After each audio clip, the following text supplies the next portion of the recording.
I ended up in every single city, Las Vegas, Utah, Seattle, you name it. I ended up in all of those cities. I ended up in San Francisco, and during these times, there's no stability. You don't really have real job. You're kind of just like hustling and, you end up doing this thing called boosting. You're not stealing from people, but you're stealing from corporations. You're walking inside Home Depots. You're taking something from the shelf, walking up to the lady and just giving her the whole nice little spiel. Oh, my grandma bought this, garage door opener. Yeah. She don't need it no more. Can we get some cash back for it? Oh, no, absolutely not. But we can get you store credit. Oh, let me call my grandma. Grandma, like, can they only give you store credit? Is that okay? Act like you're on the phone with your grandma and be like, oh, yeah, she said it's cool. So they give you a $200 store credit, and then you go to the next Home Depot, and then you're in the spray paint aisle swiping that thing or selling it to your homie for cheaper to get money to. We would do that at Home Depot, Starbucks, and everywhere, like linens and things. I could give everyone the whole thing right now. I don't want to show it and encourage anyone to steal, but at that point, that's what we had to do. And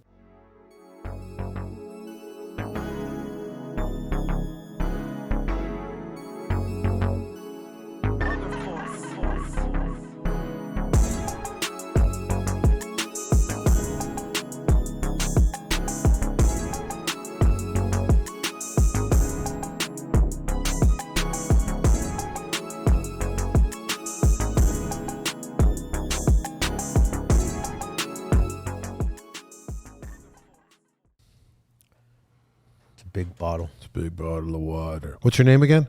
my name is Fernando. Fernando. My real name is Fernando, and I created an alias when I was a young kid, and it was Menso. Menso. In a Spanish household is pretty much that little small term that you use throughout your whole entire life, from when you're 2 years old, or even when you're learning to walk and you trip and you fall, your mom's like, I meant so. Or you get a little bit older and you write on the wall with the crayon, they're like, I meant so. Yeah, you know what I mean? It's Or a you term get a of bad endearment. grade. Yeah. Or you forget your keys, you're like, I meant so. Yeah. It's like silly little stuff like that. It turns into like being the class clown kind of thing, kind of like jokester or like little rascal, or gully kind of like comedian type. But also it was more just a graffiti thing. It was more just lettering, Yeah. I like the way the letter form was. You were supposed to come up with a name that was like 4 or 5 letters, so it was fast to do on everything. So it wasn't even about the meaning at the time, but I did relate to it because I was the black sheep of the family at the time. Going the wrong path at the time. So I was in Escondido, and are we rolling right now? We're always rolling. Okay, Yeah, we're always cool. rolling. I Sick, didn't mean sick, to. I okay. didn't even mean to get into it. I just wanted right. to know your name. Yeah. then So we just got yeah, into pretty a much story. the story of the Menso part was, I was back in the day. My mom was at a payphone. She was making phone calls, and I was like as tall as her knee. And at that point, before that, I was inspired by like gang culture, so I wanted to be a gang member. So I was following in the footsteps of my older cousins. And I was intrigued since I was already into art because my dad's talent was naturally art, so it was my God-given talent. So I was already drawing cartoons, Winnie the Pooh, Bart Simpson, all that stuff. And then when I got into middle school, I started to get inspired by the gang culture because I started seeing like the tagging and the old English and the script writing, and everyone's choosing these names, and I'm trying to come up with one. I got Little Rascal. I wanted to be part of like the main gang, which was West Side Gang.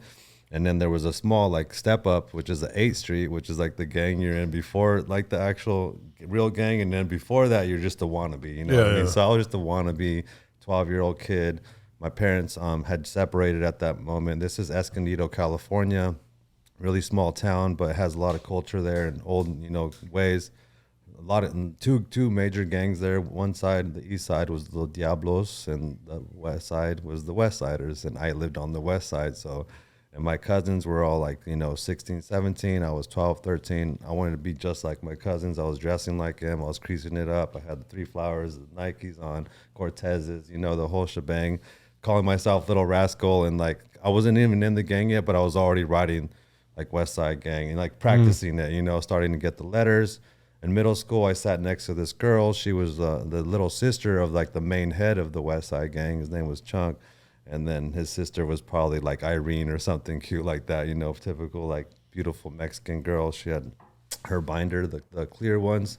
with the clear on the front, the binder where you stick all your photos and stuff in the front. And when I looked over, I noticed that her brother had tagged all over it, and he had this little page of Old English on it.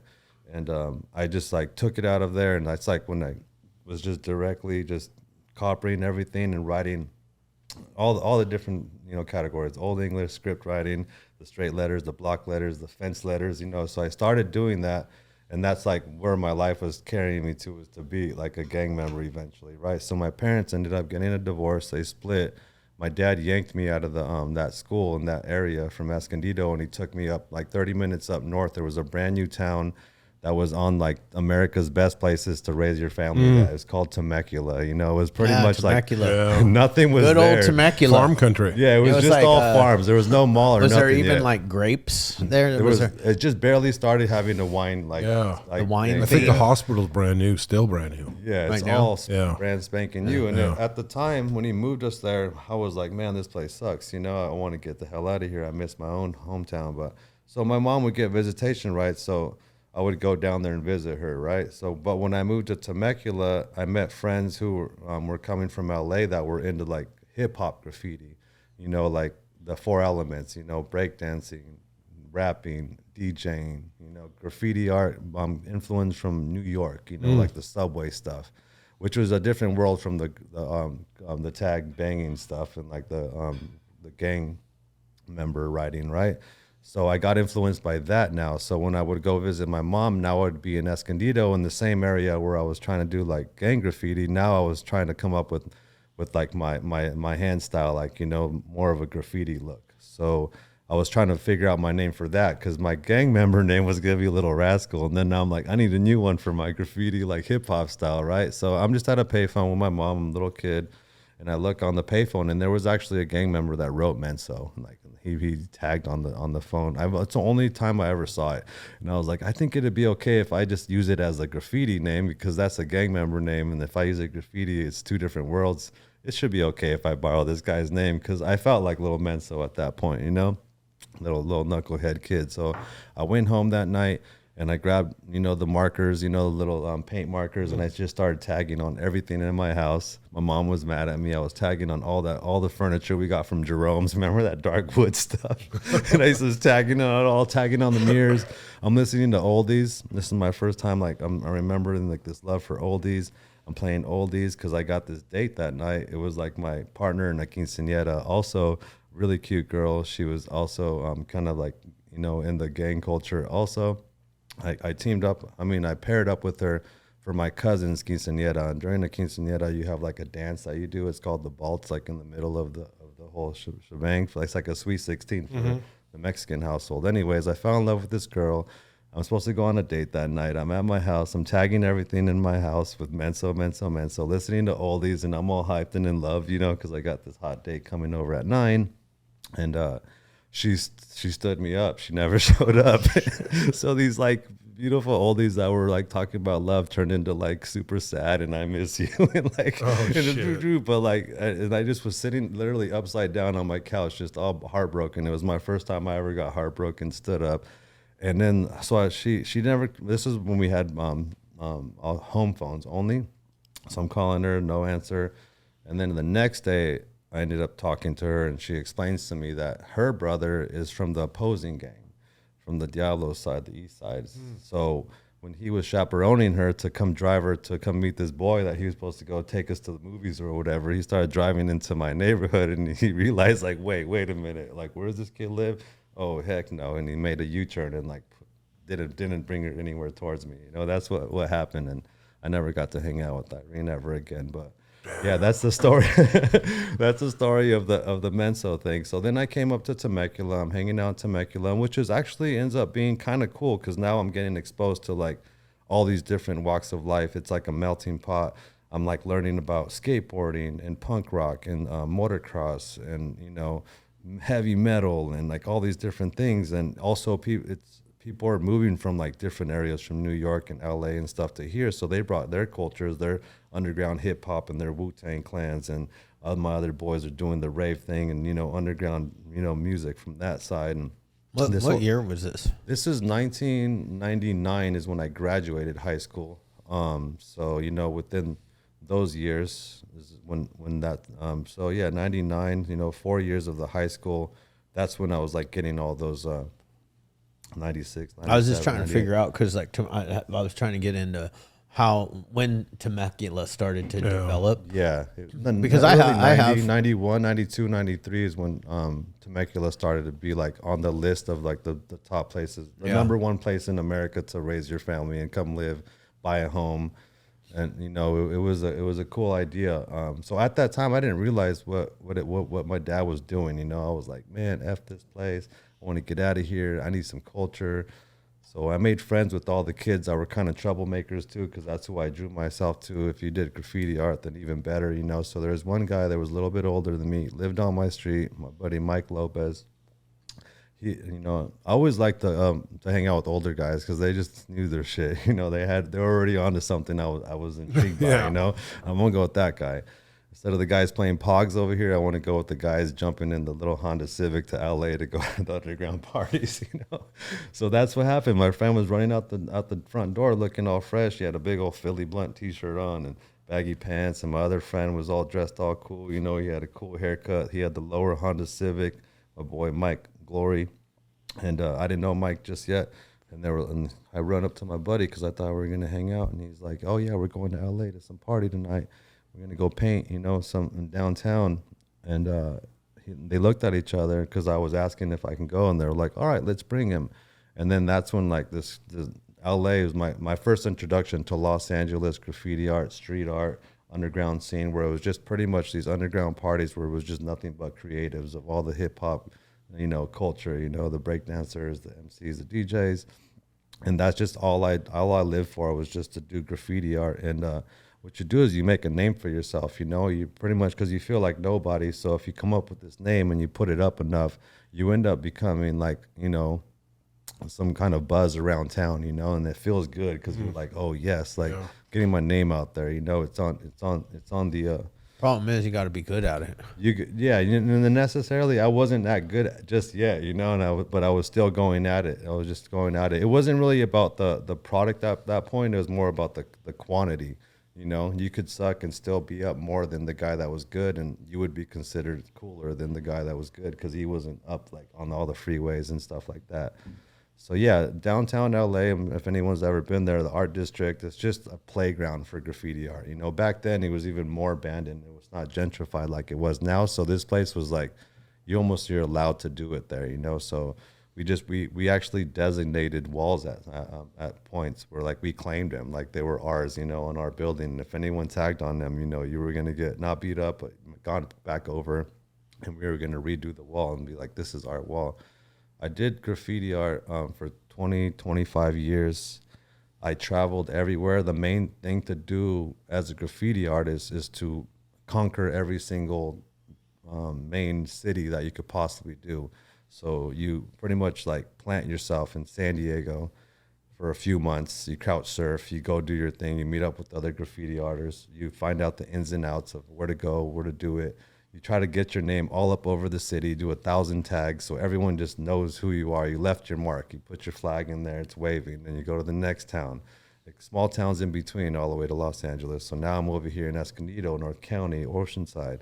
Then I go up a little bit more. Now I'm in Riverside and killing all the San Bernardino freeways, and then I'm making my way up to the Fullerton area, Orange County. And then we're going to shoot up to finally LA. And then we want to go farther. So now we're taking road trips up, and it's just spray paint and Jack in the Box all the way up to San Francisco. We're just tagging all the rest stops, whatever we see. We're just, as a graffiti artist, you're just looking at what can you paint on the side of the freeway on the way up. And if we see something, we're like, hey, we know that looks cool. Let's pull over here, do a little mission, get our name up there, and then go to the next spot.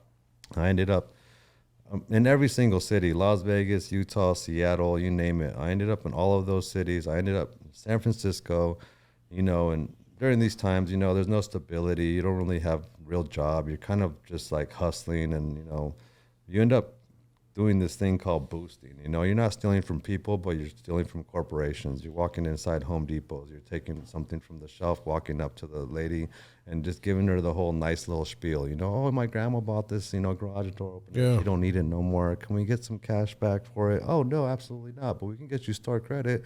Oh, let me call my grandma. Grandma, like, can they only give you store credit? Is that okay?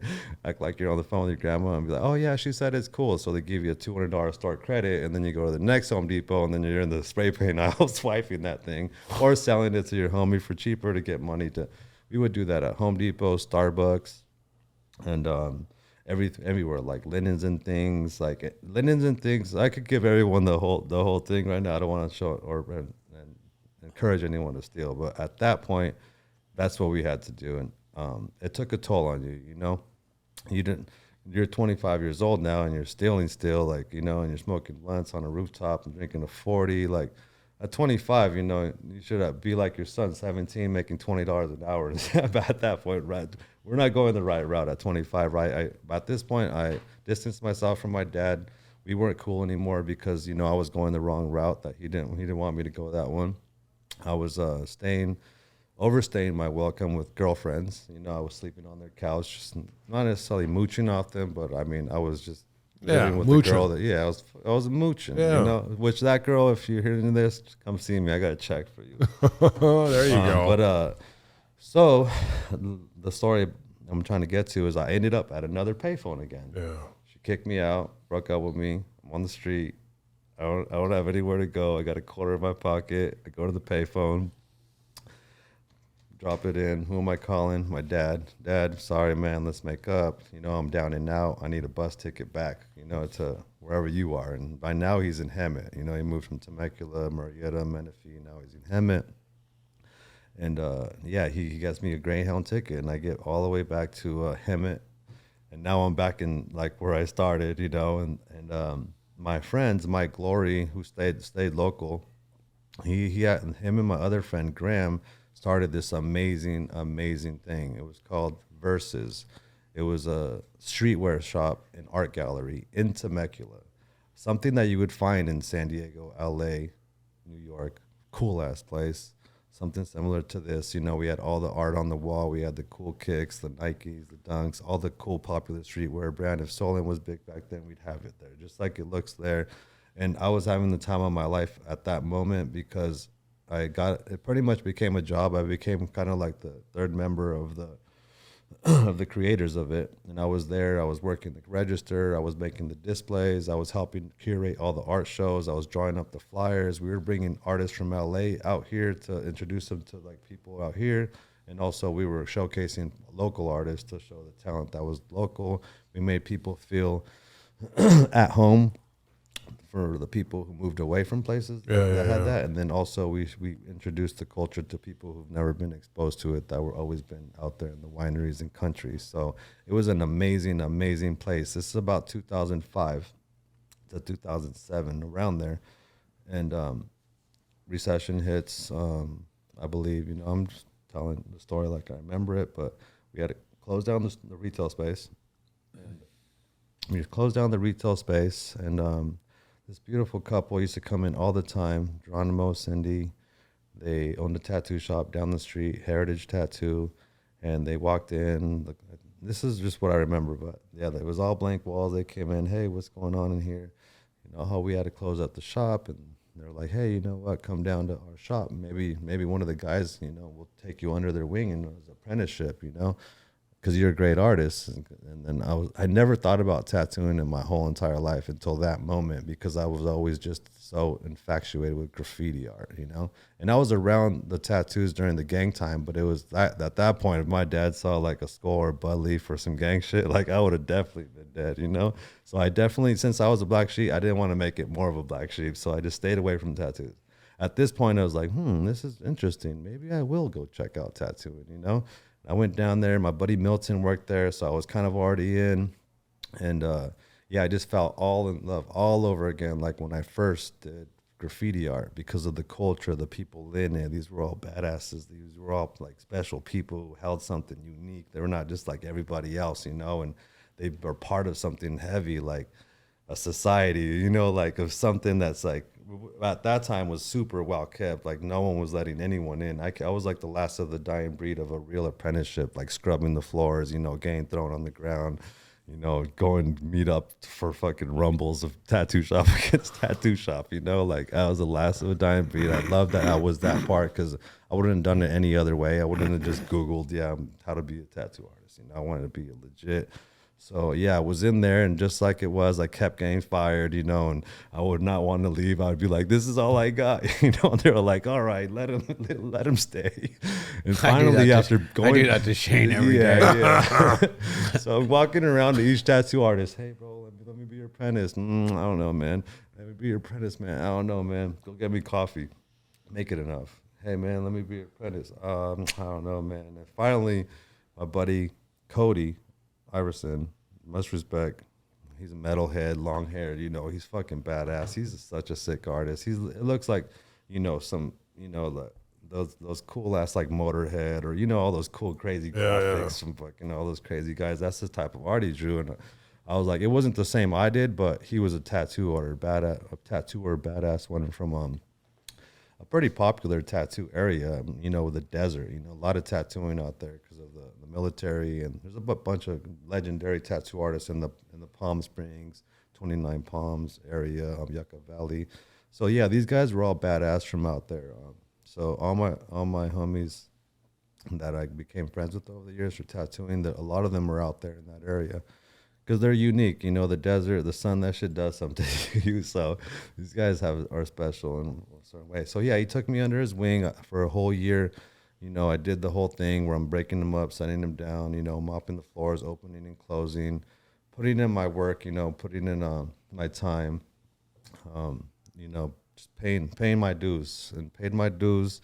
And there were, unfortunately for the shop, a lot of artists kind of got caught up with some stuff, and then the lead artist wasn't there no more. So it kind of like made it to where like I got promoted, you know what I mean? And where the boss is like, these guys are gone. All right, you're up. You know, I was like, boom. It was my first day as an official tattoo artist, and they were like, get your first walk in, and boom. Once that happened, boom, I was the fucking cash cow. Like I was working 24/7. I want to get workhorse big in my stomach because I was working 24/7, 365, 10 years straight, nonstop. Made it pop off. I started having celebrities come down from LA to come get tattooed by me.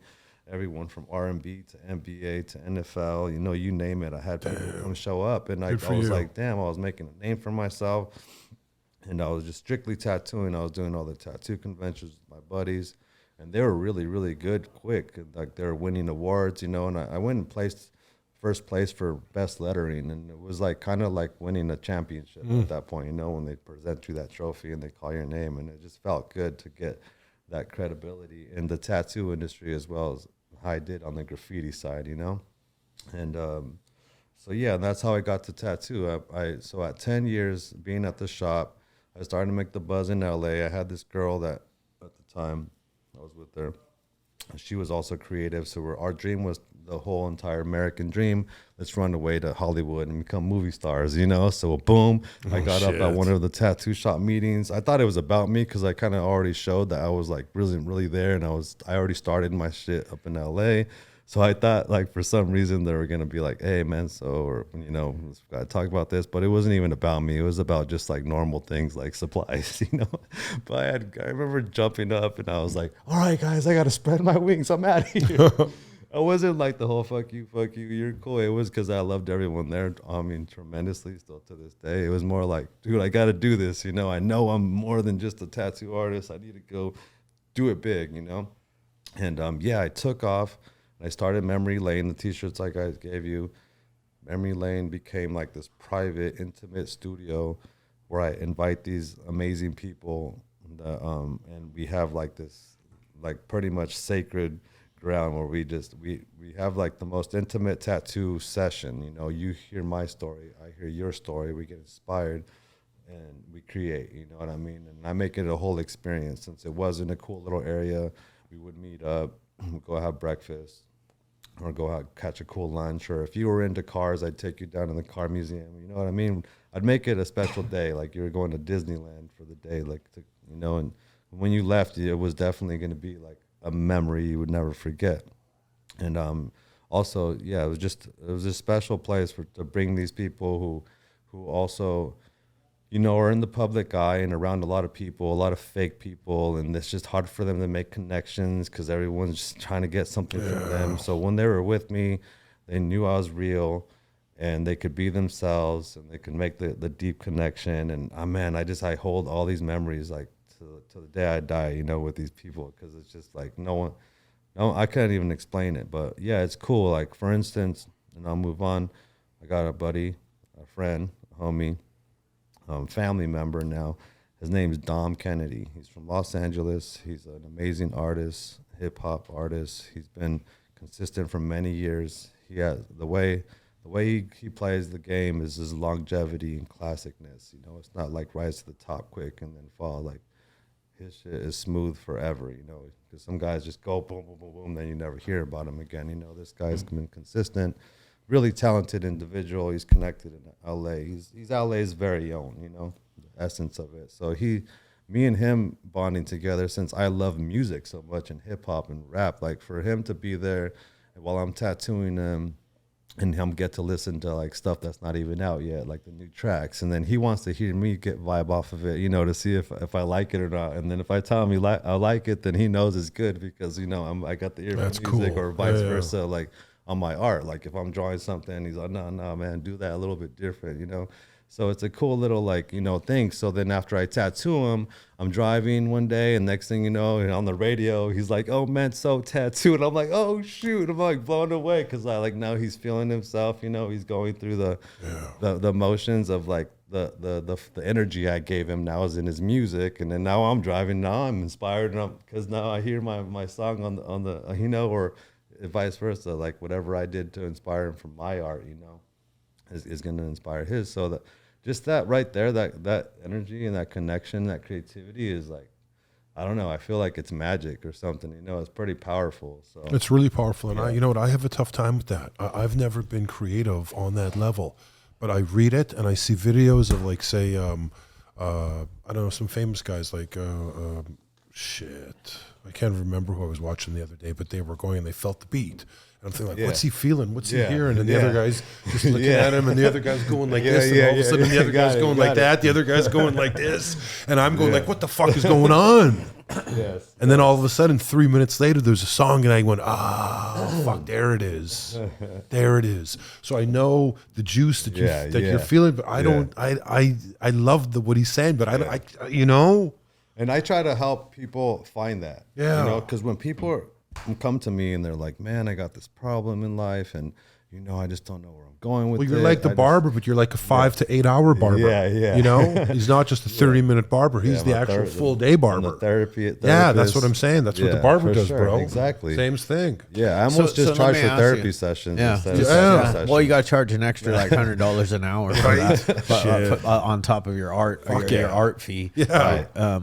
But when you're tattooing, so you can still have a conversation with the person and still just be going in it. You know what? Because some tattoo artists, they'll be like talking stop. to me, and I'm like, no, keep going. Let's not stop. Let's actually, if you can't tattoo me and talk at the same time, no bueno. Let's not talk. Yeah, of course. Right. So my girl right now, she can. She totally will talk, and except for when she was doing like the little letters and stuff. Oh yeah. But when she was doing the lion or the back, we just talked the whole time. Yeah. You know, like fucking 8 hours go by like so much faster when you.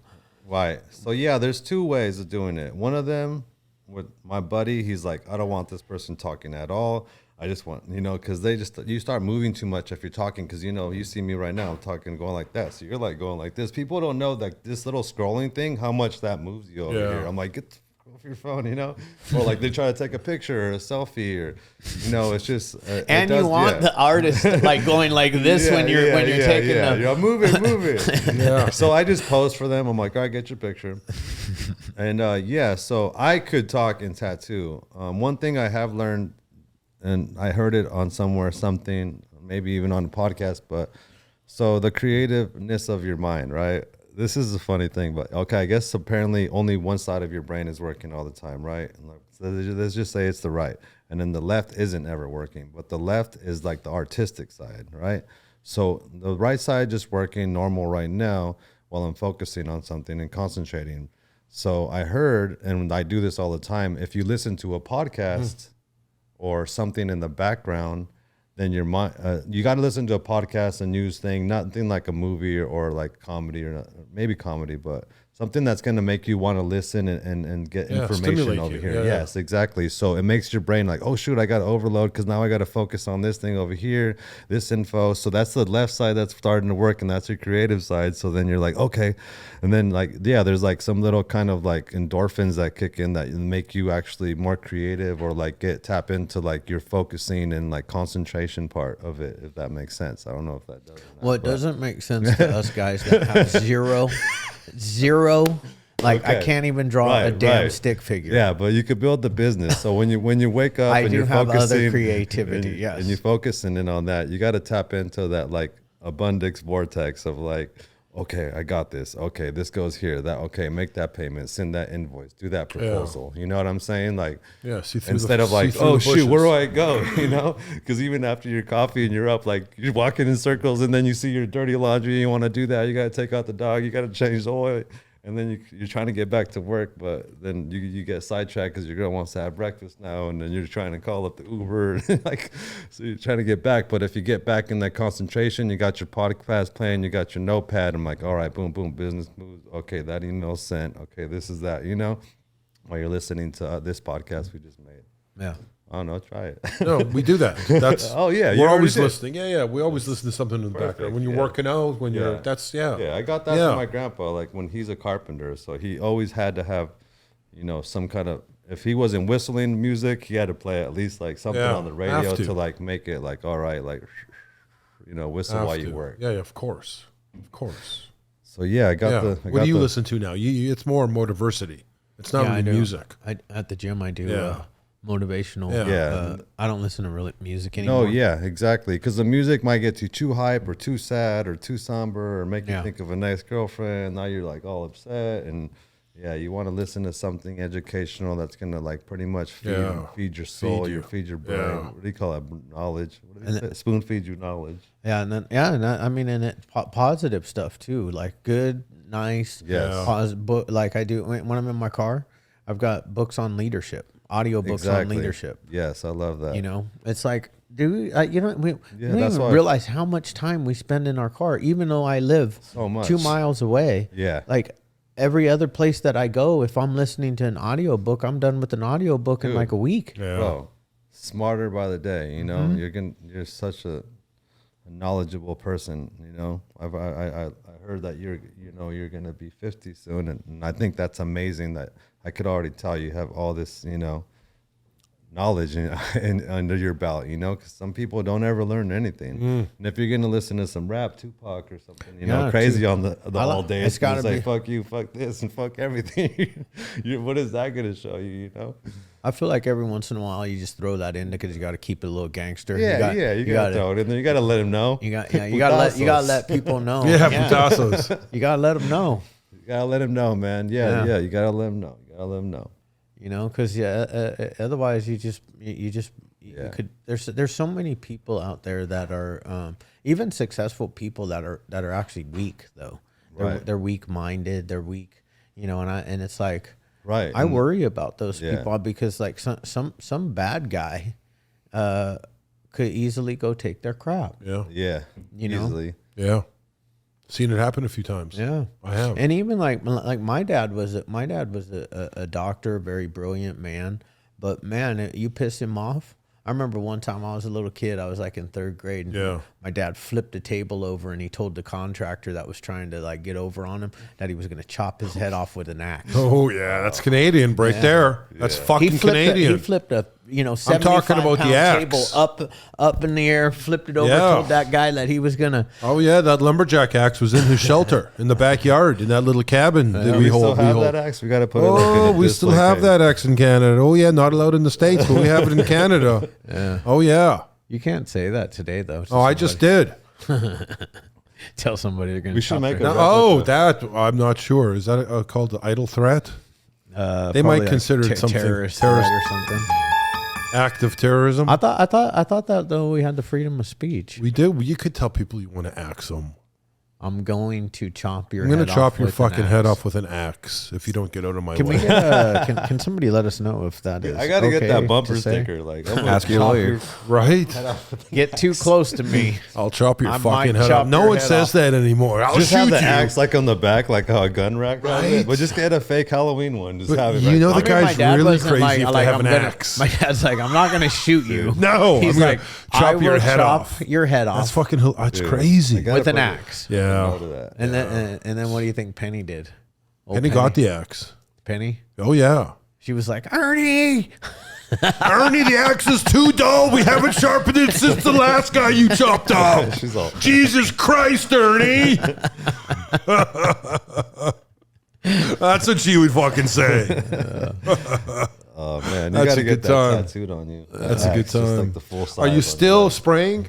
I'm still spraying. Because we got a fucking gym here. He's Yeah, got a gym here that we exactly. could use a spray. I'm going to take him for a Yeah. walkthrough. So yeah, exactly. So now after doing the graffiti art all these years illegally, I've transitioned to legally. At the moment, I plan on doing maybe a little nice little amount of trains soon. I want to Yeah. do like 100 trains at least next year, like with my buddies, and just get that true essence because I can't ever leave that behind. And trains Are you allowed to do trains now? trains are a little bit easier to get away with, and we might have some ins and outs where we because might a lot of them slap are- some hands. Yeah, let us do yeah. them. So we're gonna go do some stuff like that to just do it for the pure love and no clout, just for straight pure love. I and get think in back to that. Canada, You see it. I'm pretty sure that I saw trains that were custom graffitied by the Nice. government. Nice. They I love let that. people do it. Yes, We starting to get more accepted. Yeah. we're really into my wife has always been into graffiti art. She grew up in LA. Love it. And I think she even did graffiti herself under the Yeah. Hey. under the name Gypsy with a J. Oh, okay. Jipsie. Okay. I think I might have seen her. Yeah. Yeah. I don't know. I think I And, might have seen her. You should see my my house. Our walls are all like very white, like a stark Yeah. white. And then we have like a really dark charcoal baseboard, like the thick like that one behind you, but dark charcoal. Yeah. It makes like the, an it art makes the gallery. it makes the white walls pop So really good, fire. and then we just have graffiti art all Oh over the man, house. I love that. I all gotta we add to have. that. I gotta add to that collection, man. That's awesome, man. Yeah, tell Gypsy I said what's up, man. So once I was cracking up, like, Nice. go paint a train together. Yeah. We'll do a Hopeaholics train together. Yeah, Hopeaholics. That's awesome. So yeah, I transitioned from the illegal to legal. I made it into a business now. And I love doing still the spraying, but for people and all kinds of cool organizations. I do everything from sober living homes to the self-made training facilities, and I'm about to work on a couple of high schools and charter schools. I've worked for a few high schools in Los Angeles. My friend Jonas Never, 1959, based out of Los Angeles, originally from Venice, amazing artist. He does amazing portraits. I've done some pretty historical walls with him. We just did the inside of the Dodger Stadium, which is like the Sistine Chapel of baseball, so Good for being you. there is a pretty fucking milestone man, moment. that's You know what huge. I mean? And so yeah, it just got redone. And we're getting a lot of publicity off that again. I've worked for all kinds of brands, everyone from Disney to Nike to Adidas. Shit. Like I have to go down the roster, Tommy Hilfiger. Like I could keep going, but Well, you're pricing yourself out of our gym here, bro. Yeah. You're pricing yeah. yourself out of our range here with the. No, we just got a gym, man. Yeah, we did the Kobe one. That one was on the news 5 days. Because it got destroyed. No one wanted LeBron James to come to Los Angeles, so we had this guy go and destroy it, and it became a controversy. We were on the news for 5 days. Every single network you could think of, Fox, CBS, Sports Center, you name it. We were in the Forbes website about this mural. So the one in particular is LeBron James, right? I'll tell the story real quick. So yeah, Jonas is like, hey, LeBron's coming to LA. I love everything in LA. Let's do something to welcome him in. We had no idea. He just knew he was going to do the portrait of him. So I showed up and I did the LA. So then it was just the right side of the wall. And then he was like, you know what? Do King on the left side. So there was no the. See how the is there now? So it says the King, right? And then there was a lot of fans coming by that day. So one of the fans suggested, hey, do of in between the LA. So now it says the king of LA, right? And I had no idea. I'm just so close to the wall. I just want to get it done. I'm hungry now. It's hot. The place I'm painting is a barbecue place. I mean, it smells amazing. I just want to be done with the wall now. I go inside. We're having food, and we post it while we're eating. And not even 15 minutes later, people are talking a bunch of smack like, he ain't the king of LA. It's all about Kobe. So we had this guy on Twitter say, hey, I'll give someone $300 if they go throw paint on this mural right here. Boom. Next thing you know, well, the news was already broadcasting the original installation of the wall. So Fox was already there. It was on the news. So when it got destroyed, it made it go on the news the next day. Like, oh, the mural just got done. It got destroyed. So we fixed it and then went on the news again. And then they destroyed it again. It was on the news again. And then we fixed it. It was on the news again. And the last day, he was actually supposed to show up, LeBron, and come see it in person. And everyone was waiting there, and he never showed up. And yeah, we were on the news all 5 days. Our news was on the news more than those kids in Thailand that were stuck in the cave during that week. And I was on Sports Center, and a cool story about that is I used to play baseball all the way up until I started doing graffiti, right? And when I got around high school, I kind of backed away because I just felt like a little bit different than like the jocks.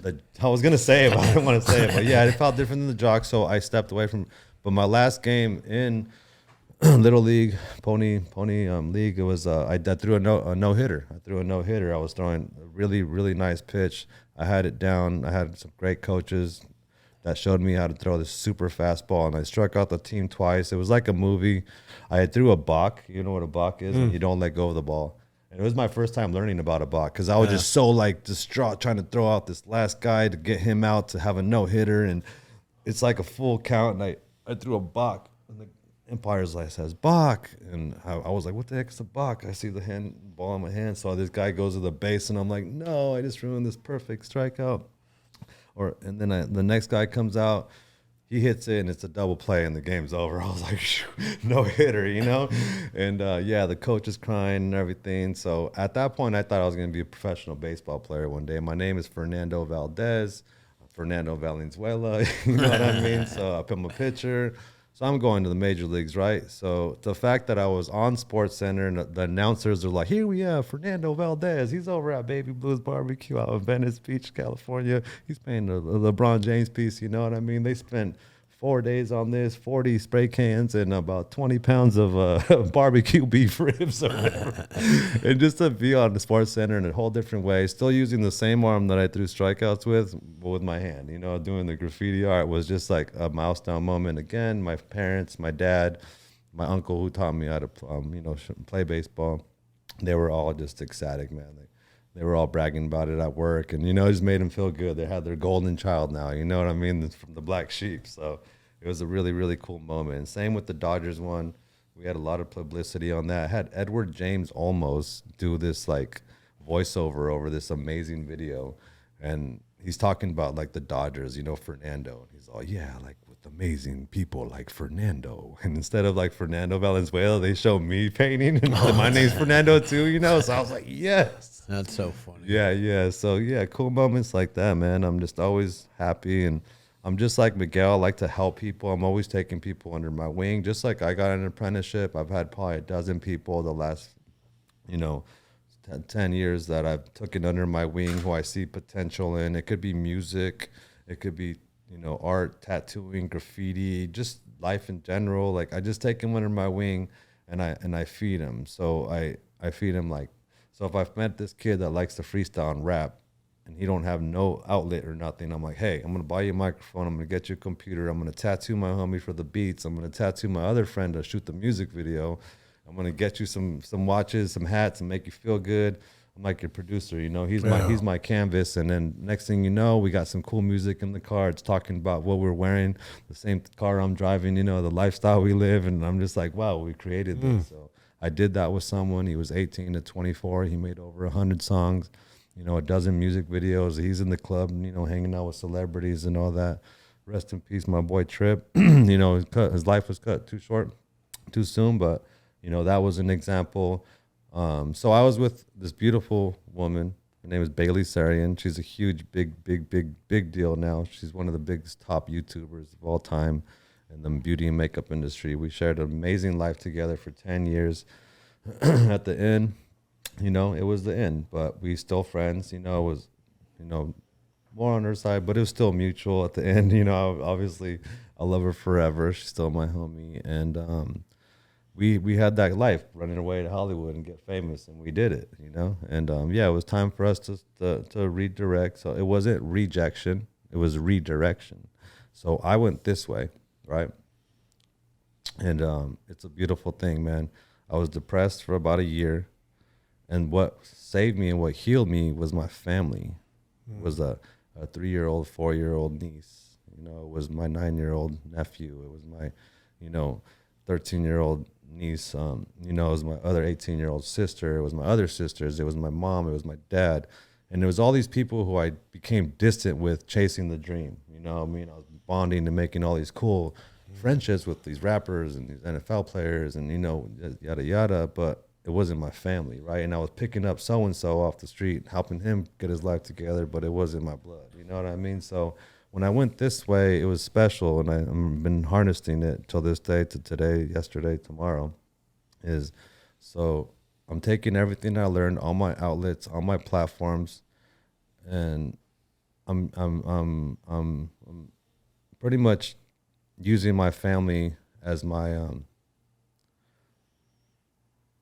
pretty much master plan to create the generational wealth. I'm taking the youngest one who loves to bake. She's 5 years old, beautiful little girl. I don't have kids, so I lived through my sister's kids. She likes to bake every single night, little cupcakes. So does Julian. He likes to bake, you know, brownies all the time. My other niece, she likes to make cinnamon buns, right? So I get them all. Hey, you guys, check this out. We're going to Michael's right now. We're going to the bakery section. Everyone's going to have a little budget. Everyone get these little cases, these little cute little like ways of wrapping up and packaging your baked goods. And we're going to label them and write all these cool things. And we're going to go home and have a bake sale. And that's what happened. We went and showed them, you know, it's pretty much showing them how to be a business person with what they love to do, right?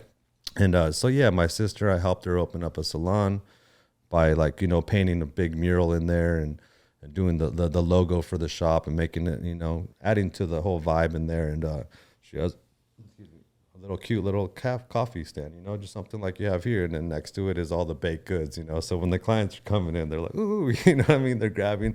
They sold out, you know what I mean? The first weekend that they had it, boom, bake sale sold out. My other 18-year-old sister, she's like 19 now, 20 actually. She likes to do photography. So what do? I'm making sure she has the top of the line iMac computer. We got her the best camera involved. You know, we signed her up for the college courses. Now I'm taking her to LA to the photography shows to go meet these amazing photographers, Esteban Oriel or Willie T, or, you know, people who been around all this time and putting them, you know, meet. Oh, this is my sister. She's a photographer. Oh yeah, cool. And then they start talking shop, you know, and then she's inspired, and it's a photography show, and then they hand her the camera. Now she's in the mix and she's taking photos of it. You know what I mean? So that is really cool to me that I'm getting to like plant these seeds with my family. And all the way down the line, my dad, he's a hustler. He's a wheeler and dealer. He's always buying all kinds of things and, you know, flipping it. He believes like buying assets instead of leaving your money in the bank, you know, because it works for you, you know. Like I just bought a trailer recently, enclosed trailer. I bought it for super low, $8,000, and I could probably sell it for like up to the highest on a good day, 14, you know, maybe on the low day, 12. I made some money off that. You know, I could use it too right now, put some stuff in it, you know, put my car in it, some old junk while it sits there and it's for sale, you know.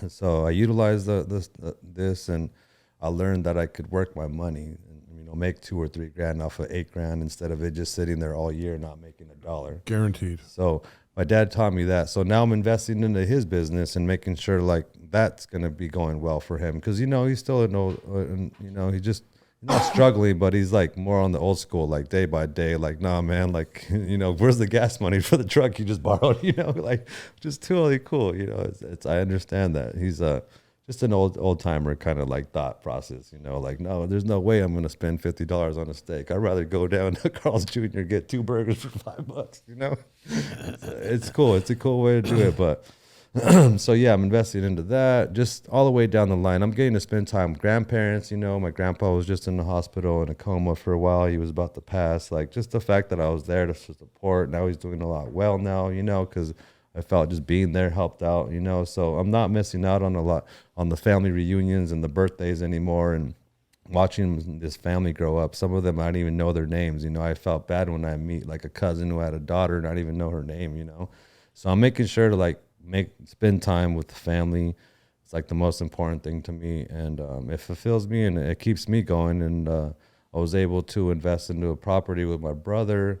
We bought a house, so now you know, I got the real estate going on, which is, you know, the longevity and generational wealth of that.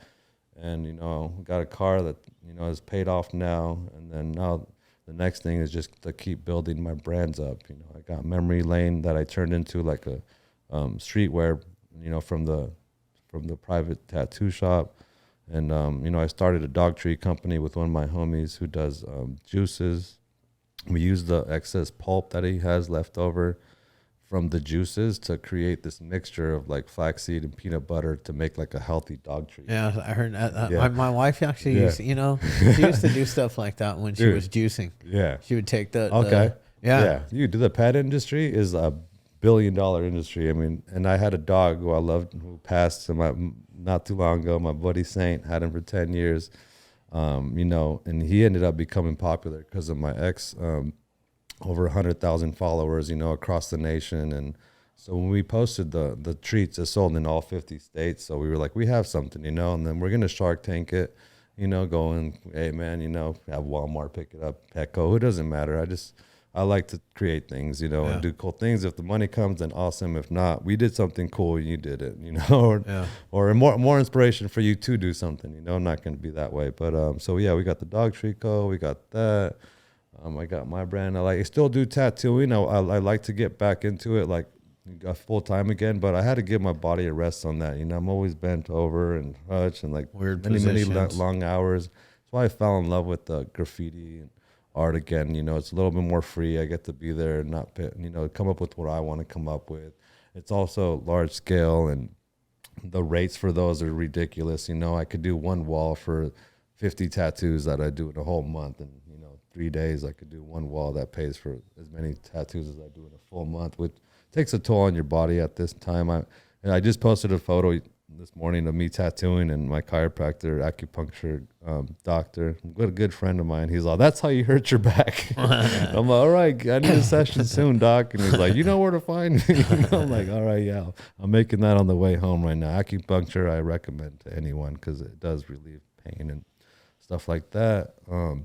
So yeah, going back to the circle, to Temecula at the beginning, I was like, man, this place sucks. But I realized my dad was doing a fatherly thing. He took us out of this bad area where I actually go back and I try to like get a hold of my friends who I played baseball with. My buddy ended up changing his name from Joey to Spider, and now he's dead. You know what I mean? Jesus, and now he got stabbed. And then my other homie, Jorge, he overdosed on something, you know, and then my other homie, he's locked up, and then, you know what I mean, my other homie, he got a dead-end job, 2 crazy baby mamas, he's over there trying to get a job out front of Home Depot, you know what I mean? I'm like, okay, I understand what my dad did, you know, I appreciate it, so I look back and I'm thankful for him to take me out of that, and I would do the same for my children, you know, get us out of that mix, even though I loved and I missed that so bad, what he took me away from, you know.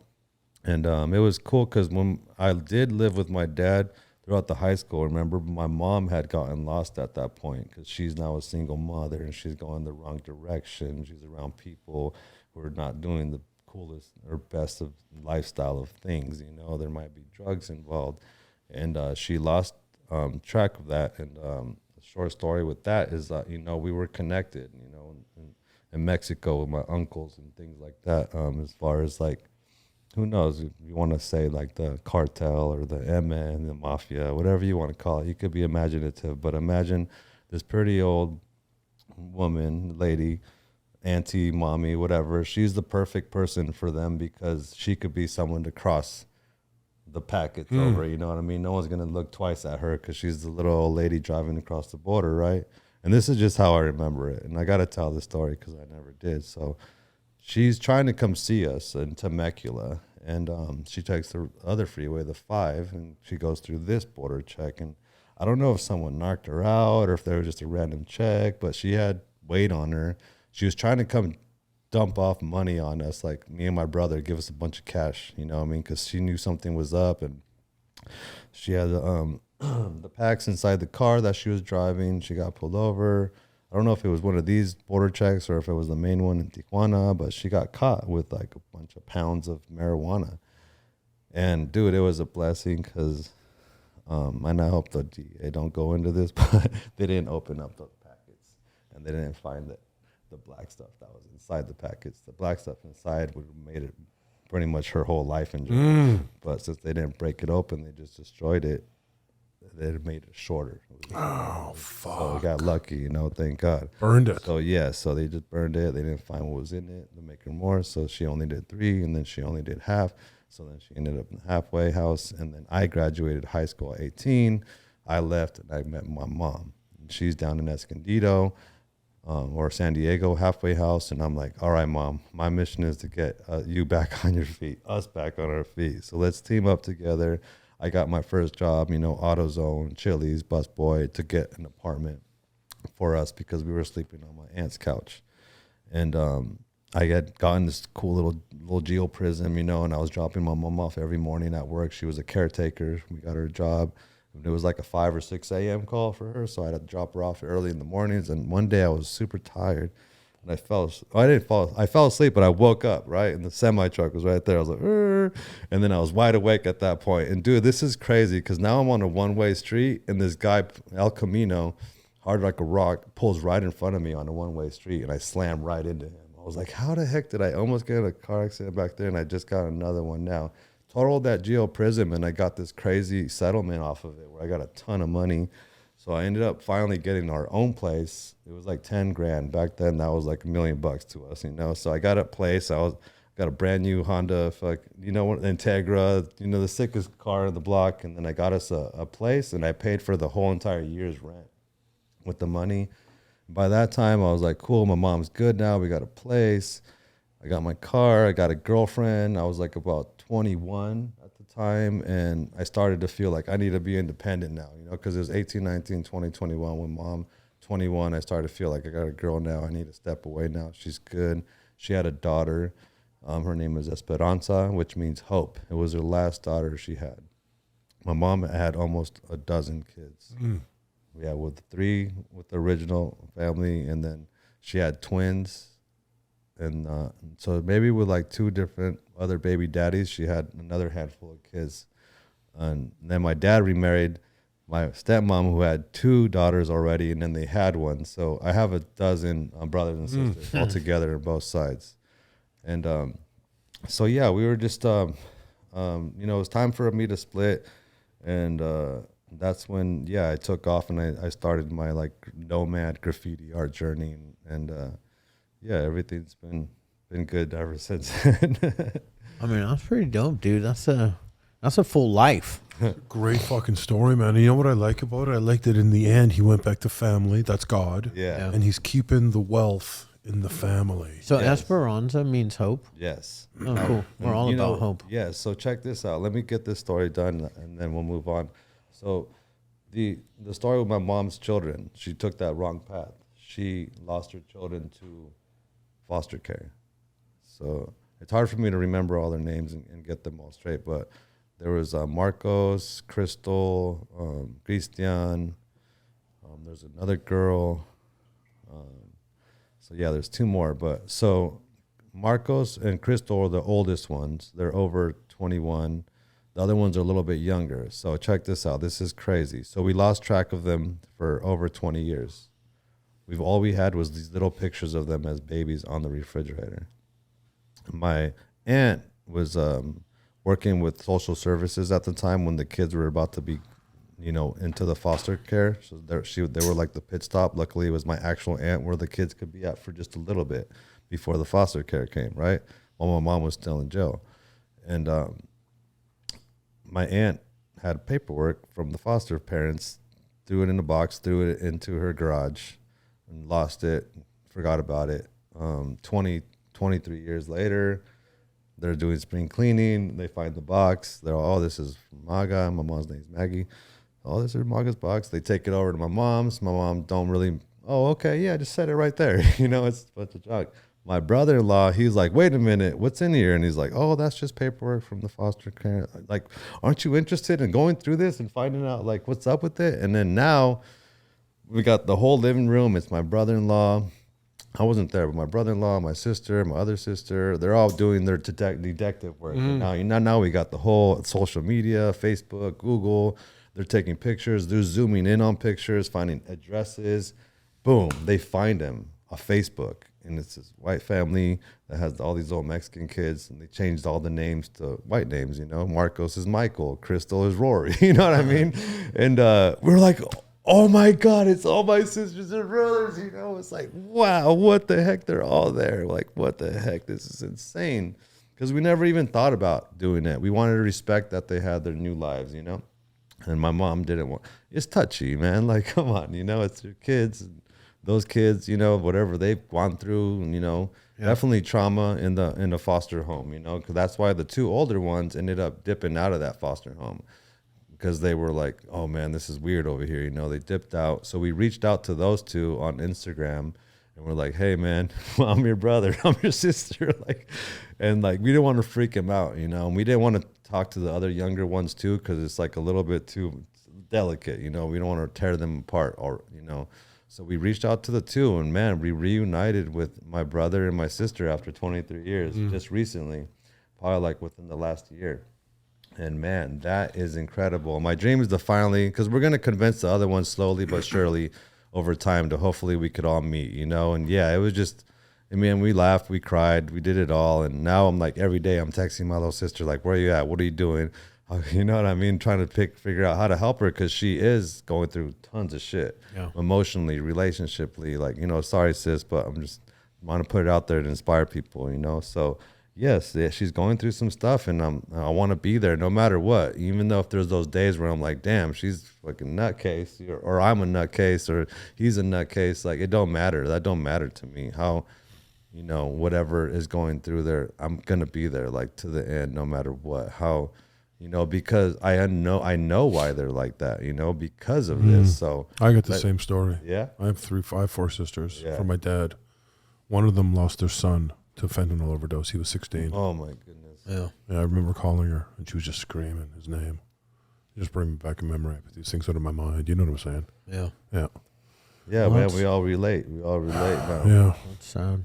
That's rest in peace. But man. at the end of the day, man, that's a pretty awesome, right? Little reunion and stuff like that happens all the time now. Man, I know. One of my employees, she did a 23andMe, and some other girl did a 23andMe, and next thing you know, she got a call saying, hey, I think I'm your sister. No way. And she knew that her mom had given a child up for adoption. Wow. And now they're like besties. Wow. Cindy. Yeah. Cindy had a sister. Really? Oh, that's right. Yeah, now that's right. I remember that was a couple of years ago, sir. Yeah, 2 years ago. A couple years ago. I remember. Yeah. Well, damn, dude. That's like a movie. Yeah, it is like a movie. That last thing I want to say is I want to pray for my one brother, Marcos, though, because he really did end up just going through it. He resorted to drugs, alcohol, and he's up there in Visalia. There's really nothing out there for him, and I just hope he comes back to me and I could be more in his life, because sometimes that's just the programming that they got. What's he doing in Visalia? I don't know how he ended up there, but he just literally just chills and that's it, Every once in a while gets a job, always getting into trouble, but... How old is he? He's about 25 maybe, somewhere around there. Yeah. Well, we'll definitely keep him in our prayers. Yes, please, man. I'll hit him up today and, reach out to him. He's definitely super conservative, He'd rather just be him and his dog type deal, instead of being around with family, because, he likes to hit the bottle, My stepsister's the same way. She's out there on the streets, bro. Yeah. She's working the streets. Yeah. You know what I'm saying? Let's pray for them, man. She's out there working the streets. It's not easy. No, it's not. Yeah. Yeah, man, the Hopeaholics. Hopeaholics, Esperanzaholics. Yep. Esperanza. That's amazing. So that's why she named Esperanza. Esperanza was because like she was her hope. She was that daughter that she was able to have from the get go. When she was born, I was kind of like a brother dad. I was there changing the diapers. There I was playing video games and watching my sister the whole entire time, like as she grew up that first year. And it was because my mom still needed that little bit of support at that moment. She was barely climbing up over that. But yeah, man, we survived. We survived, and we're not going to stop. It's nice you're keeping it in the family, man. You got to keep it in the family. More people need to do that. More people need to do that, and the more and more I do learn is like some people don't have that. Some people hate family. Like they don't get along with their sisters, their brothers. They're having issues with certain kinds of things and family wills and deeds. And man, I'm like, dang, man, I wish I really had the power just to clear it all up for them, I really do. That's why I was trying to get to earlier. Like anytime anyone comes to me with a problem, it could be a stranger or someone I love, my mind starts working like, how can I help this person, Like my friend was just talking to me yesterday and she's like, man, I don't know what I want to do, where I want to go with it. So my first thing I do is I pick their brain. I'm like, all right, what do you like to do? What's your hobbies? Oh, I love to work out, and she's a real beautiful girl. And she's always alone, so she's like self-defense, And I'm like, all right, check this out. I know this place called Self-Made Training Facility, You should pull up there, become a trainer, start training women, have a specific class for women's self-defense. Not too many people are captivating on that particular thing. Maybe you could be the one. I'll talk to Miguel, and you guys have a meeting. Next thing you know, you could travel to all the self-mades and do a class there for self-training, train that one person to do the classes at every single one. And if it's not that, then maybe we'll do your own place, a little small spot. I'll show you how to start the LLC, the banking business account, all the little things. I'll design your logo. We'll go get a lease, you know what I mean? What do you need? Just some mirrors? Cool, whatever. Let's throw them in there. I got a guy that does mirrors. And then boom, I don't need a percentage of anything. Just let me paint the wall in there so I could, inspire your people that come through there. Have them post and retag me, It might get me some work in the future. Like that's what I'm trying to do. Like with, I not Good always for you, will man. do, Good for you. And that's up to them after that if they want to take that on or not, you know. And if they say yes, and they start picking my brain, I'm gonna be there responding to the text and getting them the process of that because I've learned. So it's like my job to teach. Yeah, I think Well, that brings me back a memory. I did want to be a teacher when I was a kid. You know, when they're like, what do you want to be when you grow up? It wasn't an astronaut. It was a teacher. But I wanted to be the art teacher. But I knew I had to teach a curriculum to be an art teacher because the art teacher was either an English teacher, like during the first period, and then art teacher second period, right? So that was my goal. And I wanted to be a teacher in the 1st to 5th grade because the 5th grade is when my parents got divorced. My 5th grade teacher was like, oh, I see you in the back. You're kind of crying. What's the matter? All this is happening. Okay, let's meet for lunch. She's taking you to lunch. So I thought we were going to go in the cafeteria, you know what I mean? Sit off to the side or maybe even the teacher's lounge. And no, she goes in the main office, grabs her purse, grabs the keys. We go out to the parking lot. And I'm like following her. You know, she's a little lady. She goes into her little, Cadillac, and I jump in there. It smells like an old Cadillac, We go down to the corner, and she takes me to Carl's Jr. And buys that's me illegal now. Can't do that shit nowadays. You go to fucking jail. That little lady do 20 years. You know what I'm saying? Oh, yeah. He'd be collecting $2 million. She'd be doing 20 fucking years. Yeah, I think even when I was a kid, like they could do it, but you had to get a permission slip. A permission slip signed. For little Timmy to go home with the teacher. Miss Hernandez, man, she took me Shit. to go get I mean, but see, you know what though? It's like we don't. That doesn't exist anymore. Yeah. No way. And it's shitty. It's shitty because the reason why it doesn't exist anymore is because there's so many predators out there. Yeah, it's crazy. And like there's Absolutely. and even in the teaching industry, right? As you prey on the young innocent. That's fucking it. Anyways, man, this was a great podcast. And, where's that axe at for those predators? No, though? yeah, that's the only one we're gonna chop off. Seriously, dude. Yeah. Fucking hate the Canadian axe. Yeah, we're gonna smuggle that just for these guys. We're gonna be like, is that a spot on my camera? I don't know. You See it got right there? a thumbprint? See that little white thing on the camera? No, that's a reflection. Oh, that is. I don't see it. All right, fair enough. Sorry, That's bird. the aura. That's the aura. Bro, thanks for coming, man. in, man. Appreciate You it. guys are really Yeah. Fucking awesome. I consider you family forever. Gorgeous story. Thank Shit. you, bro. I just came in. I was gonna just be myself, flow off of it. And you know what it is? I like telling my story to remind me of myself. Yeah, you went know, good. I don't want to A lot of forget people it. suffer in that chair. I know it's a hard job to do. It is a hard job to do. impossible. Luckily, I wanted to be famous when I was a little kid, so I knew I had to have like the talk. The art of Get all those interviews, you know, on the red carpet.